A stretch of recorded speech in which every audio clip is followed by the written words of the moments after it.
જય જોહર જય આદિવાસી। આજે આ ખૂબ મોટો આયોજન પ્રોગ્રામ થઈ રહ્યો છે।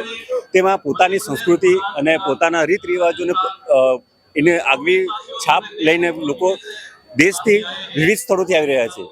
તો આપણી સાથે એક મિત્ર એવા છે કે બધાથી એ અલગ કૃતિ લઈને આવ્યા છે કે તે છે સેવ હસદેવ હસદેવ બચાવો। તો એમની પાસેથી જાણીએ કે હસદેવ બચાવવા માટે એવો આજે હજારોની સંખ્યામાં અહીંયા છે। માને 1 લાખથી વધારે સંખ્યાના લોકો ભેગા થયા છે। તો એમને અને લોકોને જાગૃત કરવા માટે તેઓ શા માટે આગળ આવી રહ્યા છે? મારું નામ મિત્રાંશુ ગામિત છે અને હું વ્યારાથી છું। હસદેવ હસદો અને હસદેવ બચાવો તમે આ પોસ્ટરમાં જોઈ શકો છો। તો આ પોસ્ટર લઈને અહીંયા ઊભા રહેવાનો ઉદ્દેશ્ય એ જ છે કે સમગ્ર દેશમાંથી લાખોની સંખ્યામાં આદિવાસી સમાજ આજે એકત્રિત થયો છે। મહાસંમેલન પૂરજોશમાં ચાલી રહ્યું છે। તો જે લોકો આવી રહ્યા છે ને એટલું જ કહેવું છે કે આપણે કહીએ છીએ કે એક તીર એક સમાન, આદિવાસી એક સમાન, અમો આખા એક છે।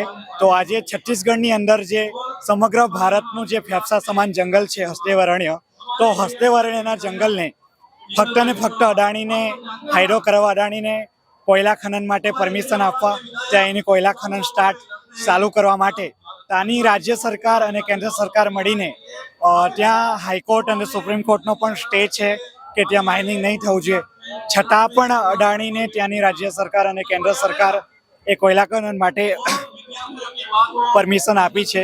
તો એના લીધે ત્યાં લાખોની સંખ્યામાં વૃક્ષો કપાવાના છે, હજારોની સંખ્યામાં આદિવાસીઓ, ત્યાંની વન્ય સૃષ્ટિ, જીવસૃષ્ટિ, જલસૃષ્ટિ આનું નષ્ટ થવાનું છે।